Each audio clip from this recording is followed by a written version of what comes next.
Okay, so you guys wanted to hear about some really significant movements happening in the US. Uh-huh.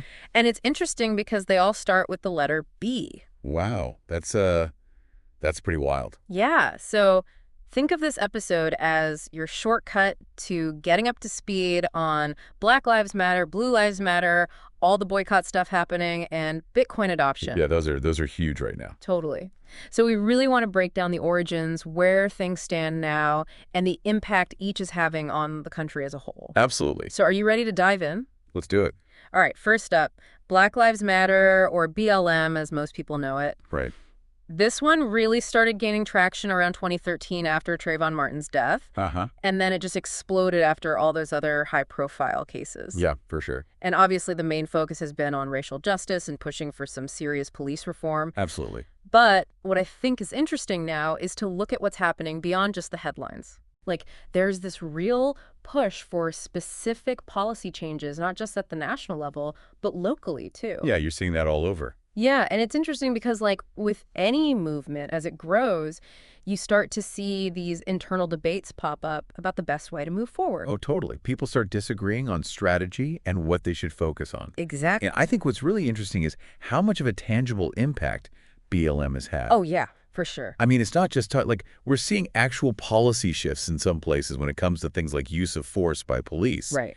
And then you see a lot more companies really putting effort into diversity and inclusion, which is huge. Yeah, and all those discussions about defunding the police, that's all a direct result of BLM's advocacy. Absolutely. So then, as a response to a lot of that, you have Blue Lives Matter, which Mm. really emerged around 2014. Yeah, it's kind of a counter movement. Exactly, and their goal is pretty clear-cut.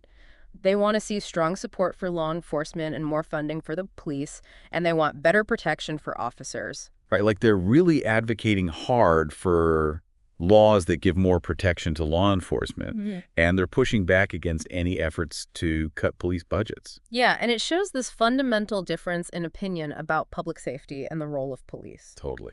Okay, so let's switch gears a bit and talk about boycott movements. Okay. Now, this is nothing new, right? I mean, you think back to the Montgomery bus boycott in the 50s. Right.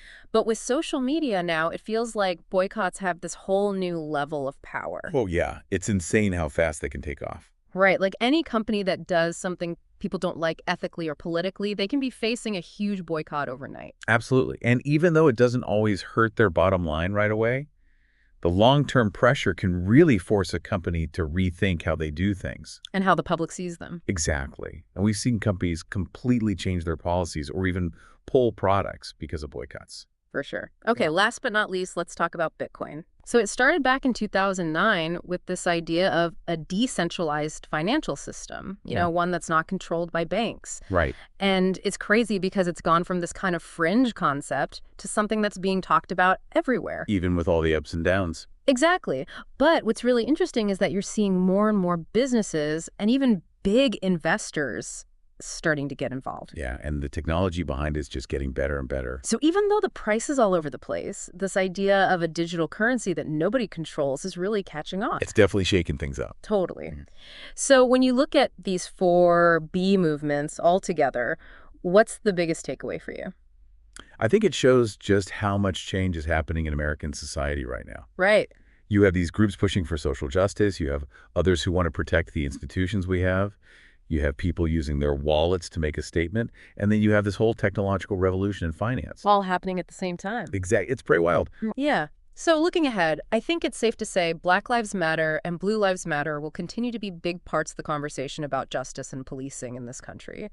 And with social media, it feels like boycotts are just going to become more common and maybe even more effective. Oh, yeah, for sure. And even though there are a lot of questions about how to regulate it, this whole decentralized finance thing feels like it's here to stay in some form or another. Yeah, I think so too. So I think the really interesting question for our listeners is this. How do all of these different B movements, these seemingly separate things, all contribute to how America is changing and evolving? Right. And what role do you play as an individual in all of this change that's happening around us? Because it's not stopping, that's for sure. Exactly. So much to think about. Yeah.